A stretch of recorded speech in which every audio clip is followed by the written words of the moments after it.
Welcome to my YouTube channel. కొత్త ప్రభుత్వానికి భారీ ఊరట. 2.11 లక్షల కోట్ల రూపాయలను విడుదల చేయనున్న ఆర్బీఐ. ఆ వివరాలేంటో ఒకసారి ఈ వీడియోలో తెలుసుకుందాం. తెలుసుకునే ముందుగా ఫ్రెండ్స్ ఎవరైనా ఇంకా మన ఛానల్ని సబ్స్క్రైబ్ చేసుకోకపోతే వెంటనే సబ్స్క్రైబ్ చేసుకొని పక్కనే ఉన్న బెల్ ఐకాన్ టచ్ చేయండి. ఇక విషయానికి వచ్చినట్లయితే కొత్త ప్రభుత్వానికి 2.11 లక్షల కోట్ల రూపాయలను డివిడెండ్ రూపంలో చెల్లించేందుకు ఆమోదం తెలిపిన ఆర్బీఐ బోర్డు.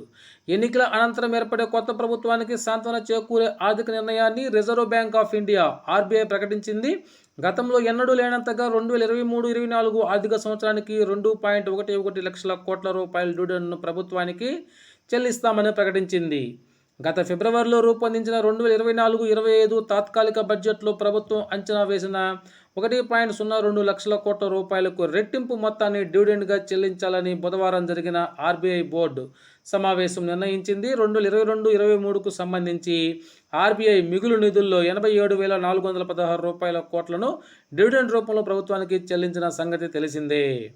2018-19 ఆర్థిక సంవత్సరానికి 1.76 లక్షల కోట్ల రూపాయల డివిడెండ్ను చెల్లించిన ఆర్బీఐ అంతకు మించి 2,10,874 కోట్ల రూపాయలను చెల్లించేందుకు సిద్ధమైంది.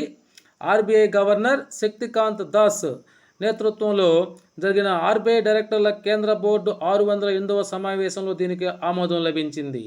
2024-25 ఆర్థిక సంవత్సరంలో ద్రవ్య లోటును 17.34 లక్షల కోట్లకు పరిమితం చేయాలని ప్రభుత్వం లక్ష్యంగా నిర్దేశించుకోగా ఆర్బీఐ భారీ డివిడెండ్ ప్రకటన కొత్తగా ఏర్పాటు కాబోయేటువంటి ప్రభుత్వానికైతే ఉపశమనం కలిగించనుంది. ఈ విధంగా అయితే కొత్తగా ఏర్పాటు కాబోయేటువంటి ప్రభుత్వానికి 2.11 లక్షల కోట్ల రూపాయలను డివిడెండ్ రూపంలో చెల్లించేందుకు ఆర్బీఐ అయితే ఆమోదం తెలిపింది. ఓకే ఫ్రెండ్స్, ఇది సమాచారం. మీకు నచ్చినట్లయితే ఒక లైక్ చేయండి. Thank you for watching my videos.